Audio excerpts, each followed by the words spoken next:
আজকে আমরা আলোচনা করব পূর্ব পাকিস্তান থেকে আগত উদ্বাস্তু সমস্যার সমাধান কেন করা যায়নি বা কি এমন জটিলতা ছিল যার জন্য পূর্ব পাকিস্তানের উদ্বাস্তু সমস্যার সমাধান সম্ভব হয়নি।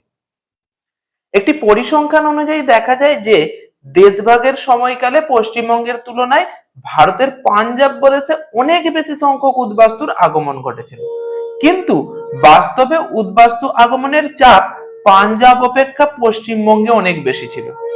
কারণটা কি? কারণ পাঞ্জাবের তুলনায় পশ্চিমবঙ্গের আয়তন অনেক ছোট।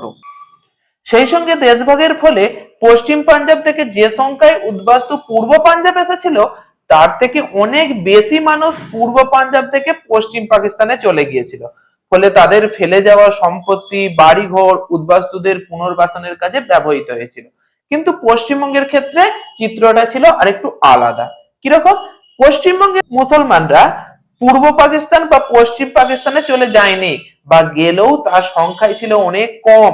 অপরদিকে 1947 খ্রিস্টাব্দ থেকে 1971 খ্রিস্টাব্দের মধ্যে পূর্ব পাকিস্তান থেকে দফায় দফায় উদ্বাস্তুদের আগমন ঘটেছিল, যার ফলে এই বিপুল সংখ্যক উদ্বাস্তুদের আশ্রয় দেয়া সম্ভব হয়ে ওঠেনি।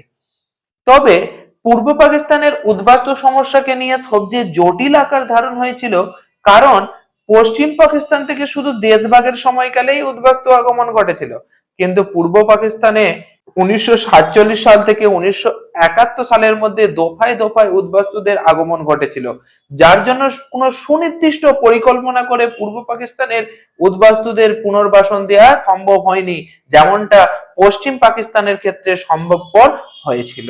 সেই সঙ্গে পূর্ব পাকিস্তানের বাঙালি উদ্বাস্তুরা পশ্চিমবঙ্গ ছাড়া অন্য কোথাও যেতে রাজি ছিলেন না। আবার নেহেরু সরকার পূর্ব পাকিস্তানের উদ্বাস্তু সমস্যায় সেই রকম আন্তরিক হয়ে ওঠেনি, যার জন্য পূর্ব পাকিস্তানের উদ্বাস্তু সমস্যা ক্রমশ জটিল আকার ধারণ